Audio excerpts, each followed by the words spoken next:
5장 1절입니다. 또 그가 큰 소리로 내기에 외쳐 이르시되 이 성읍을 관할하는 자들이 각기 죽이는 무기를 손에 들고 나오게 하라 하시더라. 하나님께서 이스라엘 백성들의 우상 숭배, 자기 뜻대로 가고 있는 그 모습들을 계속 지적하시면서 장면이 좀 전환되고 있습니다. 하나님께서 큰 소리로 이렇게 말씀하셨다. 하나님의 그 분노의 감정들을 드러내시는 거죠. 이게 오늘 읽으면서 에스겔이 얼마나 두렵고 공포스러웠을까 싶습니다. 하나님을 대면하는 것 자체로서도 이건 큰 두려움이고 그 앞에 서기가 어려운데 그분의 분노 그리고 그 분노의 어떤 표출 이런 것들을 대면하는 것 자체가 두려운 거죠. 그러면서 여기에 그 성읍을 관할하는 자들이 죽이는 무기를 손에 들고 나오라고 명령하십니다. 우리가 영적인 세계가 우리 눈에 가시적으로 보이지 않기 때문에 이게 본질적인 것인지 비본질적인 것인지 우리가 구분이 잘 안 되는, 우리 눈에 보이는 세계가 전부라고 생각하지만, 그래서 문제를 풀어갈 때 눈에 보이는 세계에서 어떻게 이렇게 절충안을 잘 잡을 건가. 근데 실제적으로 그 이면에, 눈에 보이는 세계 이면에 영적인 세계가 이렇게 보조시 존재하고 있는 거죠. 이스라엘 백성들을 관할하는 자, 예루살렘을 관할하는 자들이 이게 사람은 아니거든요. 어떤 영적인 실체들이 있었는데 그들이 지금까지 이스라엘을 보호하고 있다가 하나님의 명령에 따라서 도리어 보호를 거두고 이들을 죽이는 무기를 가지고 손에 나온다 이렇게 돼 있죠. 죽이는 무기가 이게 칼이나 이런 것들을 지칭하는 단어가 아니고 철퇴 같은 것들, 단순히 사람을 생명을 빼앗아가는 그 정도가 아니라 완전히 파멸시키는 파괴의 어떤 도구들, 그렇게 주석에 기록되어 있더라고요. 그러니까 이스라엘 백성들이 재건할 수 없도록 그들이 죽을 뿐 아니라 당연히 그들이 재건할 수 없도록 완벽하게 파괴시키는 그런 무기를 가지고 나오라 이렇게 하나님께서 명령하고 계십니다. 이런 것들을 보면 우리가 우리 주변에 있는 사태에 대해서 영적인 이해를 가지고 그 세계에 대한 지식을 가지고 움직이는 게 훨씬 중요한 부분들이 있는 거죠. 2절입니다. 내가 보니 6사람이 북향한 윗문 길로부터 오는데 각 사람의 손에 죽이는 무기를 잡았고 그들 중 한 사람은 가는 베옷을 입고 허리에 서기관의 먹그릇을 찼더라. 그들이 와서 놋제단 곁에 섰더라.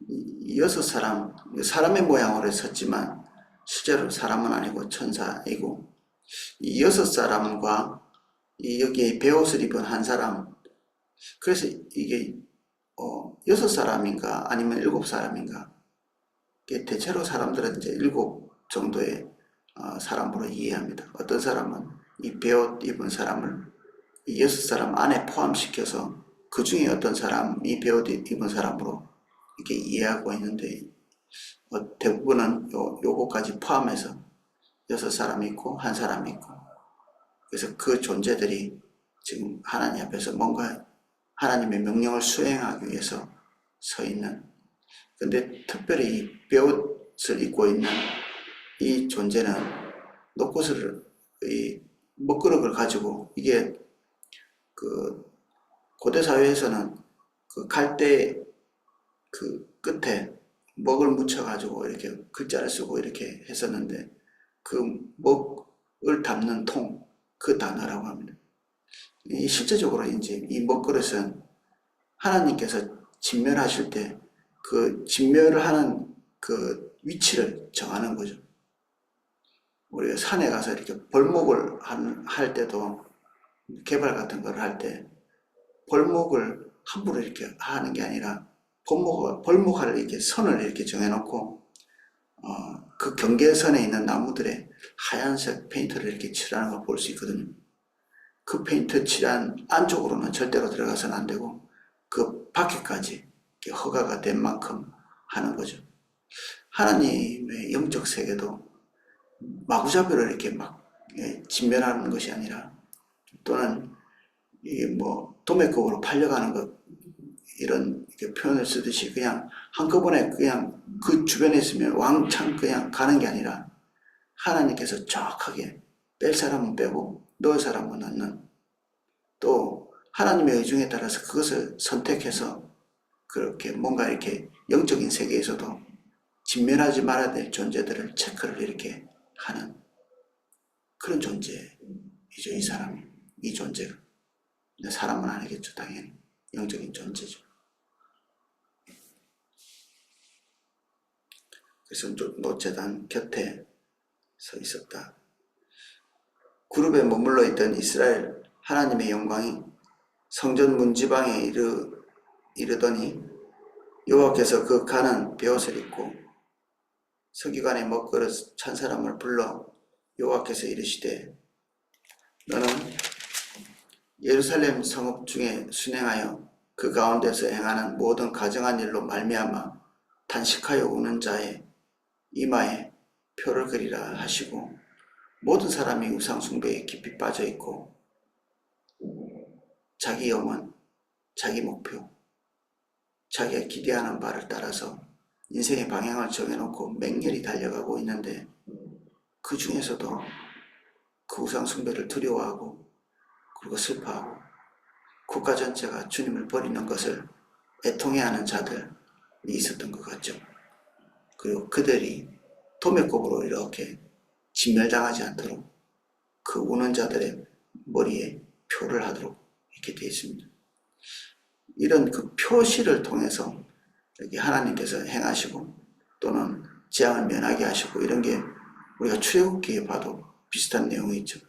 죽음의 천사들이 왔을 때 어떤 집에는 양의 피가 있어서 거기는 이제 넘어가기도 하고, 요한계시록에 봐도 하나님의 선택된 자들이 거기에 표시가 되어 있는데 그들은 제외하고 심판이 임하는 이런 일들을 볼 수 있습니다.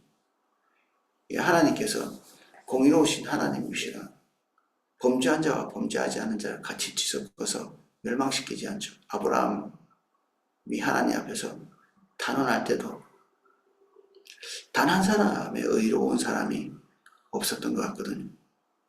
그래서 50에서부터 차근차근 이렇게 줄여나가는데도 최후에 10명도 그 큰 성읍에 의로운 자들이 없었죠.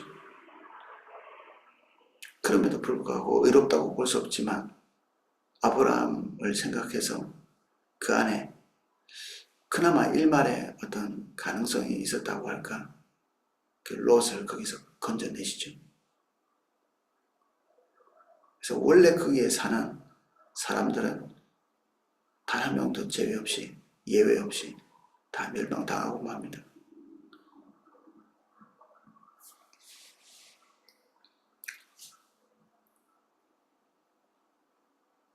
5절입니다.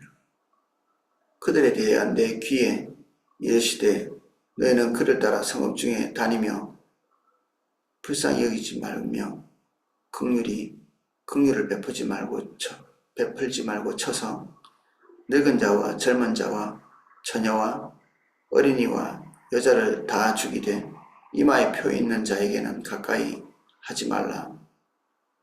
내 송수에서 시작할지니라 하시매, 그들이 성전 앞에 있는 늙은 자들로부터 시작하더라. 여기에 하나님의 일을 수행하는 자들이 사사로운 감정에 의해서 일을 수행하는 것이 아니라 하나님의 결정, 그리고 하나님이 쳐놓은 바운더리, 이것들을 철저히 지키면서 그들의 감정도 하나님의 말씀에 따라서 감정이 치우치는 것과 치우치지 않는 것, 이런 것들을 같이 하는 거죠. 하나님이 긍휼히 여기시면 긍휼히 여기고, 긍휼히 여기시지 않으면 그들도 긍휼히 여기지 않는 거죠. 이게 영적인 세계도 이렇지만 우리도 마찬가지입니다. 긍휼을 무차별적으로 이렇게 가지는 게 아니라 하나님의 말씀과 하나님의 의중, 하나님의 의도, 하나님의 마음과 동일한 방향성을 가지고 긍휼과 또는 긍휼하지 말아야 될 것과 이런 것들을 구분해야 되는 거죠. 우리의 감정은 뇌가 없거든요. 뇌가 없습니다. 감정이. 무차별적으로 긍휼히 여기지 말아야 될 것을 긍휼히 여기고 긍휼히 여겨야 될 것을 긍휼히 여기지 못하는. 그래서 가끔 말씀드리지만 동물을 사육하는 것처럼 우리의 감정은 하나님의 진리에 의해서 계속해서 양육되어지고 훈련되어져야 된다. 우리가 원하는 대로 감정이 항상 그렇게 반응할 수 있도록 진리에 반해서 감정이 움직이지 않도록 우리가 훈련하고 통제해야 된다. 여기 영적인 세계에 어떤 존재를 볼 때도 우리가 그런 것들을 이해할 수 있습니다. 동시에 하나님의 심판에 성경이 없죠. 원래는 이 부지 중에 살인한 자가 그것을 보복하는 자를 피해서 도망칠 수 있는 곳이 이 성전이었습니다. 이 성전에 들어가면 함부로 들어가서 이 사람을 끄집어내서 죽일 수는 없죠. 근데 지금 최후의 어떤 보호를 받을 수 있는 성전이 우리 신명기의 도피성에 가면 거기에서 끄집어내서 함부로 살려고 할 수 없는 것 같이 어떤 성욕 같은 것들이 존재를 했었거든요. 억울하게 피살되지 않도록 하나님의 보호가 있는 장치들이 있었죠. 근데 이 시기는 하나님께서 완전히 긍휼을 제하시기로 결정하신 그런 상황이기 때문에 하나님께서 성욕이 없는, 오히려 그 성욕이라고 생각하는 그곳에서부터 하나님의 살육이 일어나도록 되어 있죠. 하나님께서 이스라엘 백성들을 만나는 그곳에서부터 심판을 시작하는 것입니다. 우리가 어제 같이 살펴본 것처럼 그들의 범죄가 이 가장 거룩해야 되는 성전에서부터 모든 사람들이 보지 않는 은밀한 곳에 그리고 은밀한 시간에 에스겔은 눈치채지도 못하고 있었던 하나님께서 보여주시지 않았다면 알지도 못했을 그런 범죄가 성전 안에서 일어나고 있었죠. 그래서 그 장소에서부터 그리고 동시에 그 장소에서 모든 사람에게 본을 보여야 될 만한 그 사람이 범죄의 도리어 앞장서고 있었던 그 늙은 자들, 백성들을 대표하고 지도해야 될 자들이 하나님을 배반하고 우상숭배에 앞장서고 있는 그 가장 우두머리부터 진멸하도록 명령하고 계십니다. 7절입니다. 그가 또 그들에게 이르시되 너희는 성전을 더럽혀 시체로 모든 뜰을 채우라. 너희는 나가라 하시매 그들이 나가서 성읍 중에서 치더라. 그들이 칠 때에 내가 홀로 있는지라 엎드려 부르짖어 이르되 아하 주 여호와여 예루살렘을 향하여 분노를 쏟으시오니 이스라엘의 남은 자를 모두 멸하려 하시나이까. 하나님의 남은 자, 이게 전에 잠깐 언급했는데 모든 하나님의 심판 중에서도 나무를 잘라내고 난 다음에 그루터기가 남듯이 이 남은 자들이 꼭 있습니다. 아까 우리가 먹그릇을 가지고 구원받아야 될 자들이 인쳐지는 것처럼 심판이 일어나기 전에 그런 일이 있는 것처럼 그러한 자들이 남아있어야 되죠. 이 중보기도자는 그 모든 자들이 다 진멸될 것 같은 그 기세, 하나님의 기세, 그리고 영적인 세계에 그것을 수행하는 자들의 어떤 기세 같은 것들을 느끼는 거죠. 그 앞에 아무도 설 수 없고 살아날 그 자들이 없을 것처럼 느껴지는 두렵고 엄중한 하나님의 심판을 목격하고 이 기도를 드리는 거죠.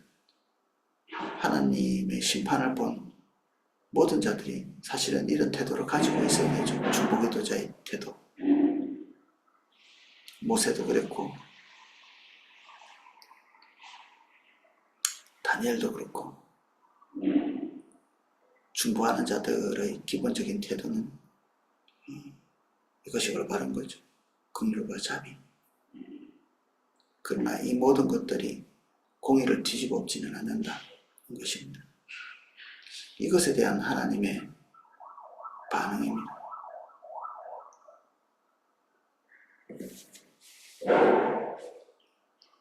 그가 내게 이르시되 이스라엘과 유다 족속의 죄악이 심히 중하여 그 땅에 피가 가득하며 그 성읍에 불법이 찼나니 이는 그들이 이르기를 여호와께서 이 땅을 버리셨으므로 여호와께서 보지 아니하신다 함이라.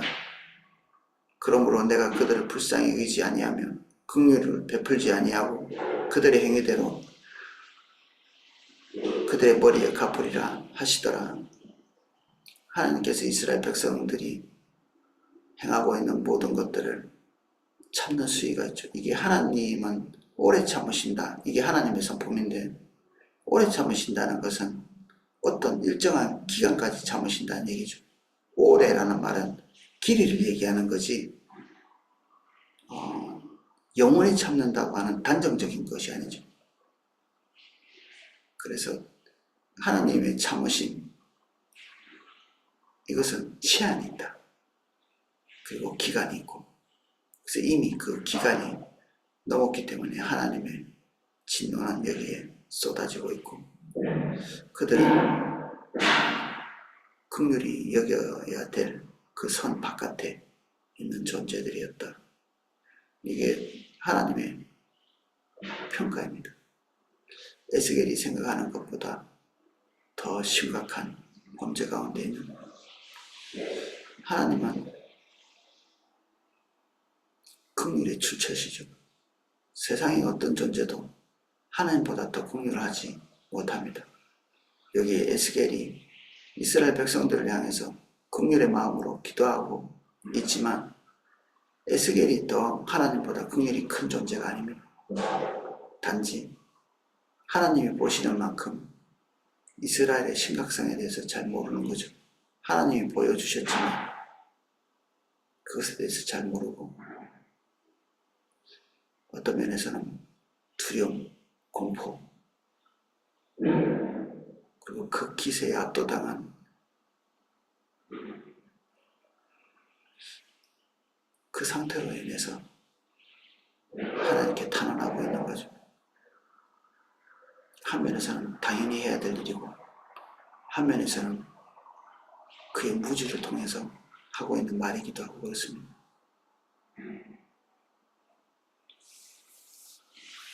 보라, 가는 베옷을 입고 허리에 먹그릇을 찬 사람이 복명하여 이르되 주께서 내게 명령하신 대로 내가 준행하였나이다 하더라.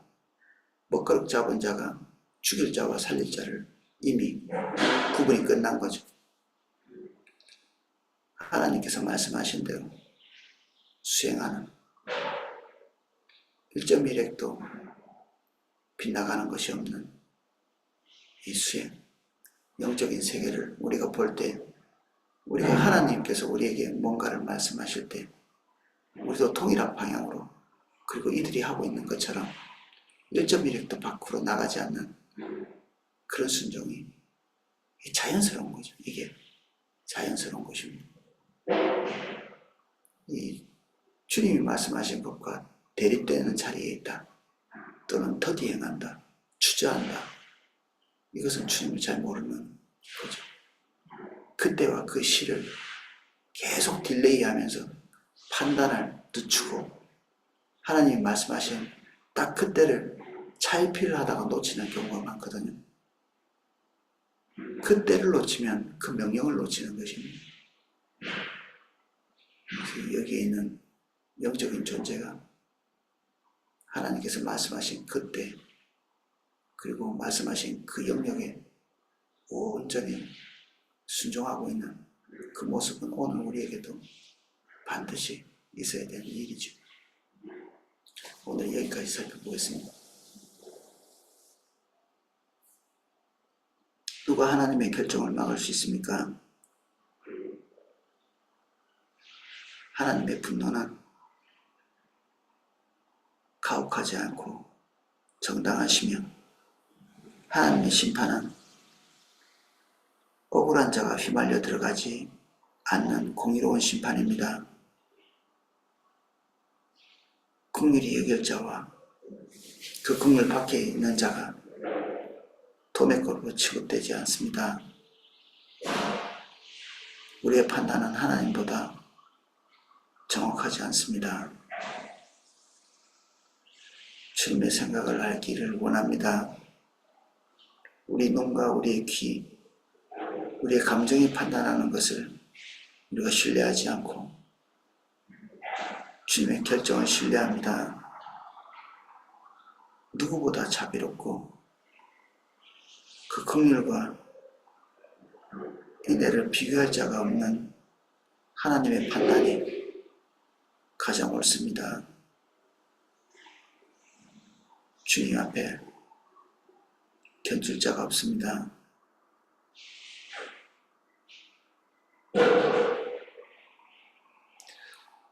하나님 앞에서 순종의 태도를 일관하고 있는 이 영적인 존재, 이 존재가 가지고 있는 당연한 결정들을 오늘도 저희가 할 수 있도록 안목을 열어주십시오.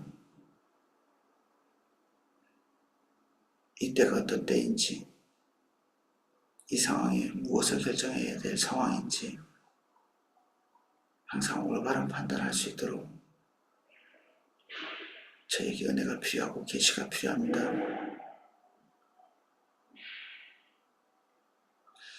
지금 이 시간 우리 한 사람 한 사람에게 찾아오셔서 가장 올바른 결정을 선택할 수 있도록 은혜를 주십시오.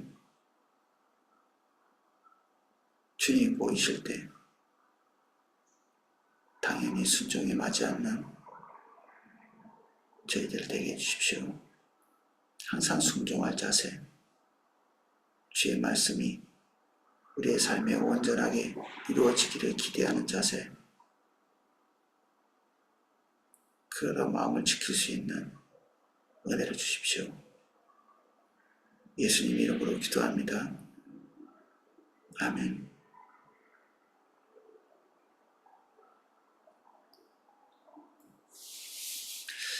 각자 기도하실 수 있도록 음악을 방송해 드리겠습니다.